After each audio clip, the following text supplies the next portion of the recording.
And today we're going to be looking at the Lojong, Be Wholehearted. And as Catherine Ellis said in 2021, the reason we train is because minds have minds of their own.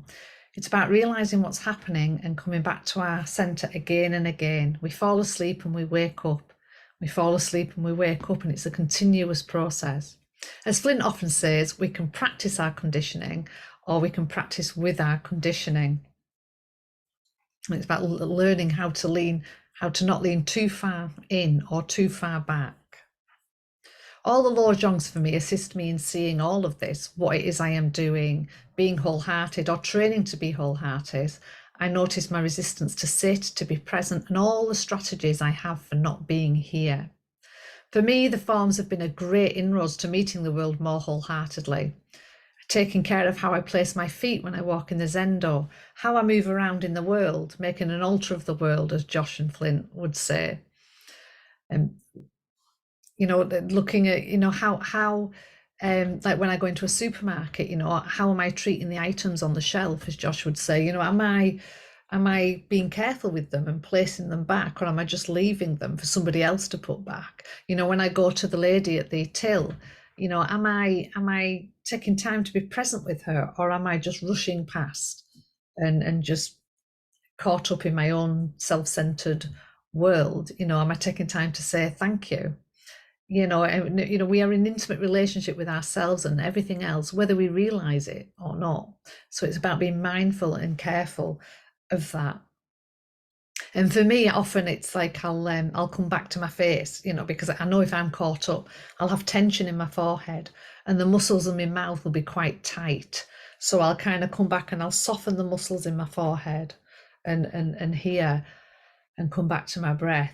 And then I've arrived again. So that's a little sign for me. Sometimes it's a tension in my chest, that I'll recognize and think, oh, I'm not present. And it'll actually be the key to bringing me back, the signal that brings me back. We need to actively do this as we are trained for distraction. We live in a culture of distraction, as it says in the book Scarcity. In the book WholeHearted, it talks about the zombies are here. Well, we're the zombies, heads down, eyes down, looking at our phones, walking to the station, looking at our phones, using our phones like a morsel of quick comfort. And how do we wake up from zombieland? Well, the Lojong WholeHearted reminds us to pay attention, be in relationship, get connected, slow down, help out. Karen Miller states that we won't want to be anywhere else once we're here, that we won't want to be anywhere else. Making a commitment to practice really helps me to stay and discover all that I am, all the ways that I am not being wholehearted, and to begin the U-turn for my focus to being everywhere, to centered here now with you, wholehearted in connection. Being wholehearted is about overcoming our defenses and making a commitment to practice mind training wholeheartedly. The original Lojong is train wholeheartedly, which means you don't hold back or avoid feelings or experiences that make you uncomfortable. When we commit to training our minds, we can't make excuses or look for ways to avoid practicing. It's not just another chore on our to-do list, something to get through and then move on to the next thing. This Lojong tells us not to be half-hearted. The practice is something to put our whole being into. To do that, we must open our hearts, and that means being willing to feel whatever is there and soften towards ourself and life. Being wholehearted means dissolving the ego and allowing ourselves to be changed, moved, and transformed by what we encounter. It's like, when I'm with my mother and she says something and she triggers me, and it's like the instinct is just to move away or to kind of do something to distract that feeling. But when I pause and I just sit with that feeling and be with it, then it just opens up and gets space, and then I can attend to it. I don't need my mother to attend to it or put it right. It like gives it space for me to just be with it and to just notice it. And then that kind of stops a reactivity, either an internal reactivity of resentment and difficulty, or an external reactivity to just being with it. When we catch ourselves making excuses or trying to avoid practicing, it may be a sign that our defenses have been tapped. But this is a good thing. Anything and everything that happens in our life can be used in our meditation and everyday practice, like make practice your whole life. No matter what you're feeling, you can open your heart to it and allow it to slowly transform, slowly transform us. When our enthusiasm wanes or we're struggling to motivate ourselves, which certainly happens to me, it's usually a sign that I need to dig a little deeper and to find out what's going on, turning towards the resistance, committing to being with whatever is arising. Getting kindly curious is the key. It is by doing this that I have found myself being able to feel closer to others, acknowledging my humanness, my conditioning, and giving it space to breathe and change, not looking for excuses or ways to distract myself. And by working with the Lojong, catching all the times I do distract myself and turn away from the here and now, it's really helped me to kind of feel closer to other people, because the more I see in me, the more I understand others, and our shared humanity, our shared humanness, what we all go through. There are many reasons why we might lose energy and a will to practice, to meditate, to be here. And the remedy for each will depend on whatever the problem is, whatever's going on. Don't beat yourself up for having difficulties, but see it as an opportunity to reconnect with yourself and check in, turn in towards a supportive other if needed, turn towards a teacher or a friend, or, someone that you can help. Hatch says to train wholeheartedly is to see every moment we have as an opportunity to contribute to what is unfolding. To train wholeheartedly is to recognize that our choices matter as long as we are alive. It is never too late to cultivate compassion, kindness, and the kind of connection and love that is born of knowing we are interconnected. And as long as we are alive, it is never too late to cultivate our awakening. Knowing I will die, knowing all things are impermanent, knowing that anyone I love could be gone in the next breath, reminds me of reminding myself of these things in order to remind my ego to let go, to drop the grasping that I often find myself doing and clinging, holding on to, clinging,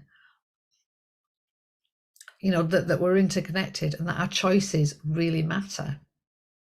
Sometimes people think the Buddhist practice are all about mind and nothing else, but the notion of wholeheartedness is that we really feel what we feel and that we feel it completely. We bring our heart and our emotions into the practice so that we can feel more and more deeply the contrast between ego imprisonment and freedom. It's like I was saying about my mother, it's like, when she starts saying things, it's like, I can feel really trapped. And I used to feel really trapped and imprisoned and like, oh my God, she's causing this. There's nothing I can do about it. It's her fault. But by kind of just sitting with it and giving a pause and allowing it to just be there, it opened up all these possibilities of, oh my goodness, I can have a different reaction, a different response. It's not personal.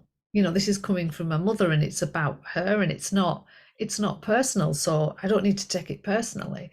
All these sort of options and different ways of responding began to kind of open up and a freedom of that, and then a softening of those feelings, a softening of them was what I noticed more than anything else. So it's about paying attention to the boundary between wholehearted practice and a more vague, lukewarm approach. Notice your thinking process, your bodily sensations and emotional undercurrents, because there's a lot that can go on. Sometimes it can be subtle and sometimes it's loud, but sometimes it is quite quiet, but it's there. What happens at those moments in which you click in and are really practicing, and when you are not? What's happening? What's the pattern? For me, I go into planning or trying to figure things out instead of just being with whatever's arising, or but remember it in a compassionate, relaxed, curious way. It's not about telling ourselves off or being harsh with ourselves. For me, the forms have played a huge part in helping me to slow down and meet the world, a person, a task in a different way, really helping me to catch myself in the world when I'm not being fully connected and present, just bringing me back.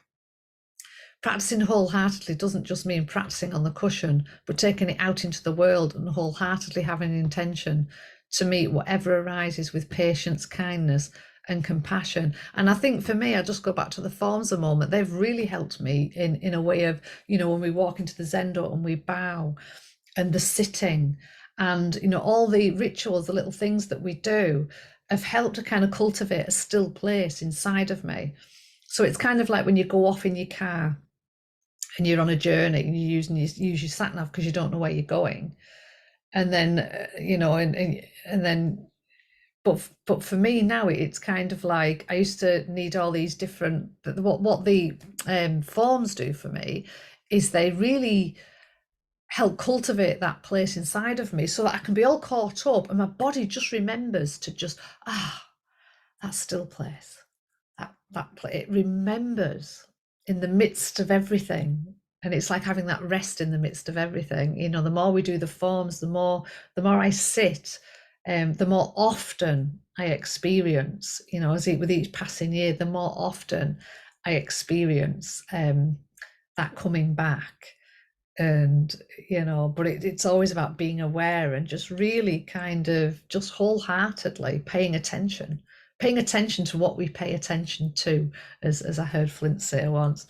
So otherwise it's like pulled by karma or led by vow. It's like if we're not paying attention, we're going to be pulled by the karma, and if we're led by vow, coming back, being still, be wholehearted, pay attention, then we'll have more opportunities to come back to that still place and respond from a place of quiet and non-reactivity rather than just reaction.